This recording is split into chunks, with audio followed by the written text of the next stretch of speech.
Tithing to defeat anxiety? Seriously?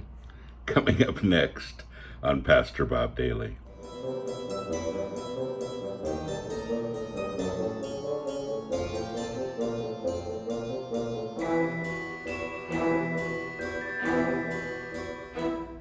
Dear Pastor Bob, I'm trying to cope with my anxiety. When I watch other pastors' sermons and discussions on the topic, it usually leads to tithing. Their explanation is that tithing can help you understand to put God first, which would help your confidence in knowing that He's with you, which would overcome your fear and anxiety in daily tasks. This comes across as a bad sales pitch, with the pastor using someone's fear and anxiety as a bait to tithe more. One of the pastor's explanations specifically was, if you don't tithe, that will lead to insecurities about your own well-being, and this will lead to fear and doubt about God's presence. I'm just curious of what you think about this.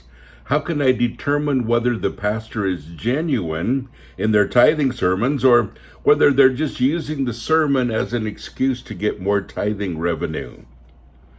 Quite honestly, they're using it as an excuse to get more tithing revenue. Man, I hate these kinds of sermons, and I really dislike this type of thinking because, honestly, I have no better word for it than scam.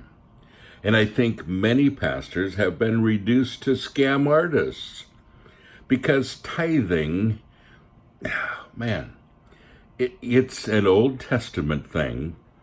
Stay with me for a second. Some people say, no, it's New Testament too. Well, it kind of is, except it changes in the New Testament. In the New Testament, we find that its foundation is love.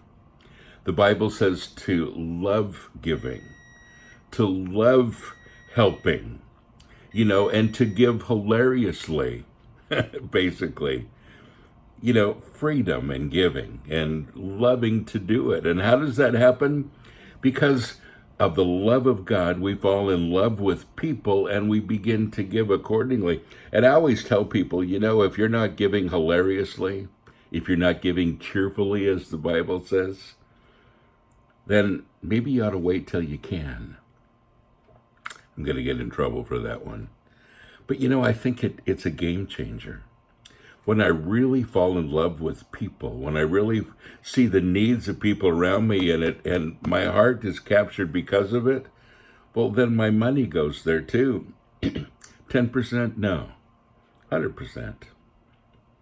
100% of my money belongs to God. 100% of me belongs to God. I don't think there's ever a time when I just give 10%. It's usually giving more than I make. Well, not exactly. Giving more than I keep, let's say it that way. Simply because I think it's important when your heart is engaged to give it away. And you can't outgive God. People talk about giving to get. The more you give, the more God will give you. Not necessarily. But I've noticed when I give out of a heart of love, when finances are not the thing anymore, when I really don't care anymore, I just love to give and I love to help and I see a need and I can respond, the money's there to do it. Funny how that works, but that is the motivation. And whenever a pastor says you need to tithe so that this is fixed and that is fixed, and it's called legalism. And Jesus said He came to set us free from those kinds of things. And can I dare say, from these kinds of people too? Yeah. I'm trying to say this delicately because I don't want to get in too much trouble here, but I'm really tired of these scam artists that do this. And some of them I don't call pastors. They're not pastors. They're scam artists. They're people that are building their empire. They live in wealthy surroundings, wealthy homes, fancy cars, all this kind of stuff, and they should be ashamed, honestly. And when I see somebody living that way and they have a bunch of jets and all this kind of stuff, I realize that they've never learned this principle. honestly. They've never learned what it really is to love people unconditionally, to really begin to love people to the point where you really need to respond with whatever you have to help them out. And I find that it's the very thing that keeps me from becoming very wealthy, because I fall in love with people and I need to help them. And when I see people building their empires, I think they have never learned this lesson. And because of it, they never teach this lesson. And when somebody says you need to tithe so your anxiety is taken care of, seriously? What a scam. So folks, let me just say it very plainly. For God so loved the world that he gave his only Son, that whoever believes in him should not perish, but have everlasting life. If you believe in him, you're part of the kingdom. And from there on, he begins to deal with you with that kind of love that he gave to you. That love for him, that love for others, that love for yourself. Love, love, love.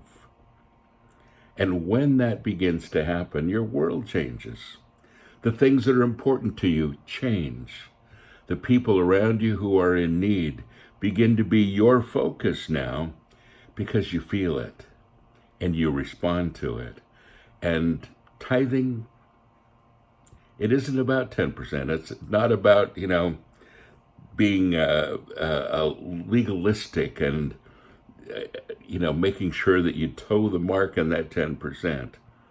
It isn't about that. It's about 100%. It's about loving people enough to respond to their needs. That's what it's all about. Shame on you, scam artists who are distorting the gospel, because this is the foundation of who Jesus is. God bless you. Have a great day.